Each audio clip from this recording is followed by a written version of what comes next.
ملا منان نیازی وایي د ننګرهار حمله د طالبانو د ملا شیرین ډلې کړی. سلام او وخت به بخیر. که غواړئ په دې باب پوره او کره معلومات ترلاسه کړئ ویډیو تر پایه وګورئ. زموږ د یوټیوب چینل در سره سبسکرایب کړئ. د طالبان د شعبي ډلې او مشر ملا عبدالمنان نیازی ادعا کوي چې د ننګرهار د غني خیلو پرونی برید د طالبانو د ملا هیبت الله اخندزاده ډلې کړی دی.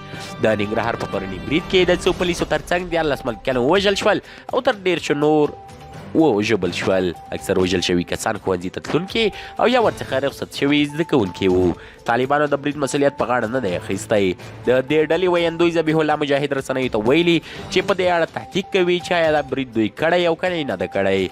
خو ملا عبدالمنان نیازی وایي په شینوارو کې وحشت او بربریت د طالبانو د پېښور شورا د ملا شیرین د انډیوالانو جنایت دی. طالب برید کوي خو ضمیر یې دومره شرمېدلی چې بیا ځان خاموشه ونیسي. نننی برید د ملا شیرین په امر ترسره شو تر څو د خبرو په منځ خپل وحشت وښیي. د پنجاب مزدوره د افغانان پر وژنو نور هم د پنجاب لمن ته لویږي.